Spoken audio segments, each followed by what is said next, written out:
Welcome, ladies and gentlemen, to Clive Barker's Hellraiser, Spring Slaughter. This is a 3-part comic book read-through series, inspired by the writings of Isidor Klauski, the first man ever to escape from hell. 3 tortured souls will prepare to wage war on Leviathan's legions. Our character is Garcia, a priest whose recent glimpse of Leviathan's order was more than enough for him to shed the collar forever. Helen, a nun for whom a fragile faith in God will prove little protection from hell's willful masses. And Lee, an atheist who is about to find religion. Together, they will embark on an impossible mission to dismantle hell. What they're about to find out is that dying is easy. It's the afterlife that's hard. Part 2. In the ancient walled city of Toledo, Spain, a figure is running down the corridors. Oh no, señor mío. They had been hunting the gypsy for weeks. Desperate, the prey had bolted. And usually that meant the end. An old lady, wrapped in cloth, begins banging on the door, and 3 figures walk into frame. Surrounding her, guns at the ready. It's Lee, Garcia, and the nun, Helen. Their weapons fire arrows and bullets carved from Leviathan, bits and broken shards of the dark god's essence. "Where is it?" Lee says. The woman cries out in Spanish, and Garcia interprets. She says she's just an old woman. Lee opens fire. Bullshit! An arrow squelches, ricocheting through her ribcage. Blood bursts onto the door she was once beating, as the beating of her heart stops. The nun, Helen, begins searching the corpse. "Hurry, Helen. I want to get out of here." "Something's wrong, Lee. It's not here." "Damn it. Lee, are you sure she was the one?" "Yes. It's here, somewhere. It's got to be." Lee begins searching the body. "Come on! Where'd you hide it?" And just as his frustration peaks, he finds something wrapped around her throat. An amulet, a necklace of some description. "I knew it!" And just then her eye bursts open. And just then, Lee's skepticism is proven correct. No, she is not an old woman. Blood, guts, pus and flesh explode, and a demon dragon bursts through. It's a guardian! Oh no! The guardian, the demon sent from hell, sends Lee flying into the others. And there, Garcia makes chase. "You know who we are." Just as the guardian begins to take flight, Garcia manages to grab a hold of its leg. "Yeah!" cries out as it begins to fly. "Then you know that we don't quit," as he sends a shotgun blast of Leviathan's flesh through the demon, killing it. No sooner had the shotgun's blast ricocheted through the guardian's bones, it comes hurtling down to earth once more. Garcia, you watching, Leviathan? We got another one." "No, I'm fine. Just give me a moment." "Garcia, let me help you." The wind knocked me."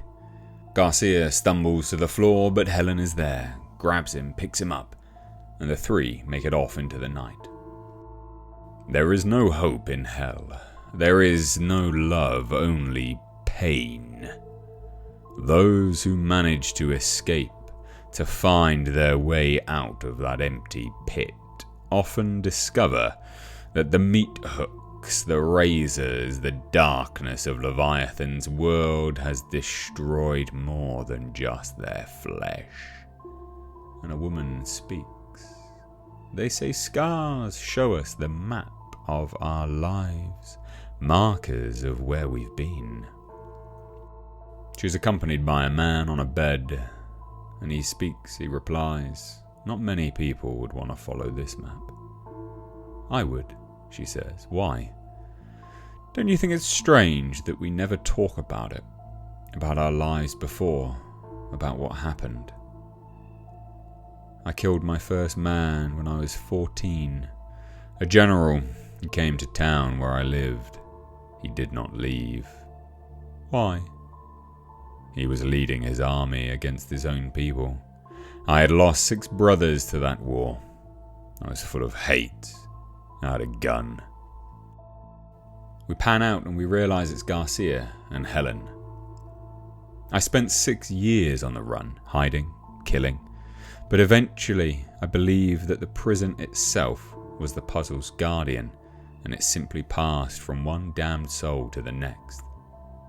What about your priest, Collar? When I first escaped, I was afraid. I needed something to tell me that things were not like that first night. The cenobite peeled off the flesh on my legs with his fingers. We're transported to a memory of Garcia in hell, hooks on chains dangling, flesh exposed.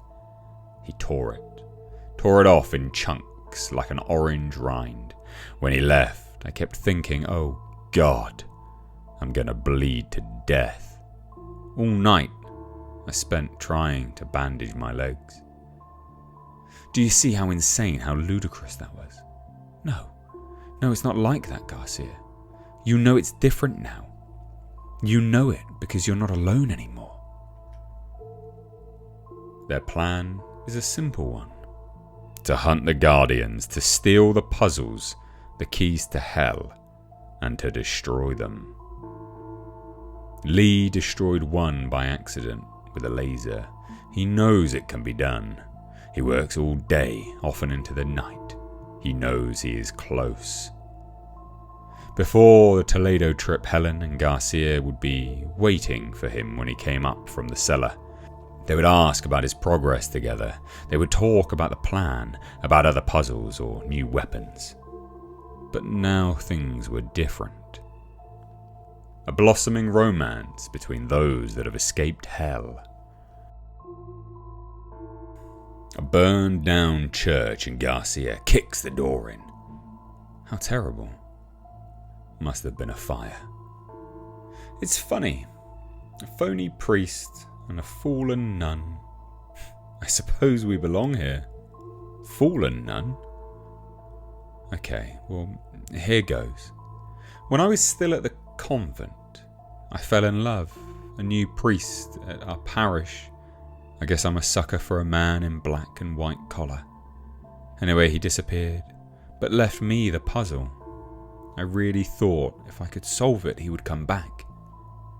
At first, I thought I deserved all the pain, punishment. But now, the God I love could never send anyone there. I won't go back, I won't, but Garcia, I don't think I could do it myself. I'm here now, Helen. It's all right, I understand. Days passed. Have you seen Lee? He's still working in the cellar. I hope he's okay. We hardly ever see him anymore. Just then, Lee burst through the door. Garcia, Helen, hurry! I found her outside. She must have passed out. Who is she? I don't know, but I found this in her pocket. Lee holds out a piece of paper. Jesus, Lee. You did this without talking to us. I can't believe... Well, maybe if you two weren't so busy. Garcia, Lee, enough. It's done. This woman is very sick. Help me get her into bed. An eye stirs open. A blue eye. Well, hello. Oh no, it's okay. It's okay, you're safe. Here, these might help. They were broken. I fixed them for you. Lee hands the mysterious woman her glasses. Thank you. How long have I been? 3 days. It happened to all of us. I call it hell lag. You'll start to feel much better now. Appetite will come back. Please, don't even mention food. Trust me, after a while even the dreams will go away. Garcia and Helen began walking up the stairs. Concerned was the word I used. Not worried, concerned. Hush, Garcia, she might hear you. Here they are. Rachel, I'd like you to meet Helen and Garcia. She's the sister, he's the father. And by most accounts, I'm the mother. Yeah, we're one big happy family. Garcia and Helen begin talking about their suspicions. I can't believe he's taking her to the cellar already. Garcia? She's human. The test proved it. Yesterday, I opened the cabinet and the small puzzle, the one from Toledo, was gone. Well, Lee probably has it. He liked it for some reason. Maybe. But before Isidore died, Lee says, now showing this woman a cabinet of puzzles, he showed us that the puzzles are actually pieces of Leviathan. That's why we want to destroy them. Can you kill Leviathan? She says. I don't know, but he'll feel it. Pain. Little parts of him dying, just like he did to us. And there the cabinet opens. Ta-da! Oh my god, Lee, there's so many. Aren't you afraid if something happens, what they will do to you? Do? What more could they do? I remember, after God knows how long, I woke up again, and I just started giggling, laughing, like I was high or something. I called the cenobite a wimp, told him to take his best shot, and no matter what he did, I just kept saying, Nah, you can't kill me. You mean you aren't afraid? I was. It's easy to be afraid when you're alone. I'm glad you were. Afraid? She leans in and kisses him. Alone. Lee and Rachel begin embracing. God, Rachel, I've been waiting for you. I know, Lee, I know. Later that evening, Rachel and Lee in bed. And Lee wakes up, stirs. Huh? Rachel? Rachel? He gets out of bed. He can't find her. Rachel, please. Oh, no, Rachel, please don't. Walks down to the cellar, the light shining. A familiar light. And as he descends the stairs, he bears witness to hundreds of cenobites. The screams of pain and suffering wake Garcia and Helen. What the? It came from outside. Rachel?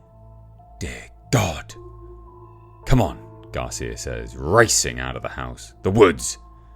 They tear animal wild through the woods, the slashing whip on branches driving them harder, faster, the cenobites chasing. Behind them they hear the shrieks, the mad howls and the pounding feet of the hounds of hell. Desperate, the prey had bolted. Usually that meant the end. They're near the church. The church, Helen. It'll be over soon. They enter the church and they embrace. God, I know you will forgive this man what he is about to do. He does out of love. You better wait for me. I will. I love you, Garcia. I love you, Helen. They kiss one final time. He holds her tight against him as the knife slides into her heart. Then he lays her back gently, brushing the hair softly before turning the knife towards himself. In the perfect stillness of the church, they lay still and calm, their blood draining and pooling together.